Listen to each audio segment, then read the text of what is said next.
ഞാൻ പറഞ്ഞു തരട്ടെ പ്രാർത്ഥിക്കേണ്ട എങ്ങനെയാന്ന്. കർത്താവിന്റെ അടുത്തിരുന്നിട്ട് ഈ ഉള്ളിലുള്ളതെല്ലാം അതുപോലെ അങ്ങ് പറയുക. അതിന് പ്രാസവും വ്യാകരണവും ഭാഷയും അതിന്റെ വാക്യങ്ങളും അതിന്റെ ഭംഗിയൊന്നും നോക്കണ്ട നിങ്ങൾ. അഖിലാണ്ട കടാഹങ്ങളെ സൃഷ്ടിച്ച അണ്ടകടാഹങ്ങളുടെ പരമ്പൊരുളായ വിധാതാവായ ദൈവം തമ്പുരാനെ, പഞ്ചഭൂതങ്ങളുടെ ആകത്തുകയെ എന്നൊക്കെ അത് പറയണ്ട. അപ്പൊ അതുകൊണ്ട് ഞാൻ പറയാണ്, അവനവൻ അറിയാവുന്നത് പോലൊക്കെ പ്രാർത്ഥിച്ചാ മതി. ലോകത്തുള്ള എല്ലാ പ്രെയർ ബുക്കും വാങ്ങിച്ച് കാശ് കളയരുത്.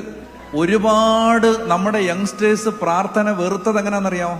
അമ്മാമ്മ ലോകത്തുള്ള എല്ലാ ധ്യാന കേന്ദ്രത്തിൽ നിന്നും പുസ്തകം വാങ്ങിച്ചുകൊണ്ട് വന്നിട്ടുണ്ട്. വൈകുന്നേരം 6:30 തുടങ്ങുന്ന പ്രാർത്ഥന 10:30 ആയാലും തീരത്തില്ല. പ്രാർത്ഥിക്കേണ്ടത് പുസ്തകത്തിൽ ഇങ്ങനെ ലോകത്തുള്ള എല്ലാ പ്രെയർ ബുക്കിലുള്ള പ്രാർത്ഥനകളല്ല.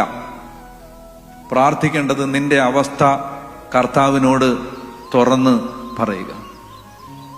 അറിയാവുന്ന പോലെ പറഞ്ഞാൽ മതി. കർത്താവേ, സഹിക്കാൻ പറ്റുന്നില്ല, എന്നെ കൊണ്ട് പറ്റുന്നില്ല, ഞാൻ എന്നാ ചെയ്യേണ്ടത്, എനിക്കൊരു വഴി കാണിച്ചതാ. എന്റെ കർത്താവേ, എന്റെ അവസ്ഥ ഇതാണ്.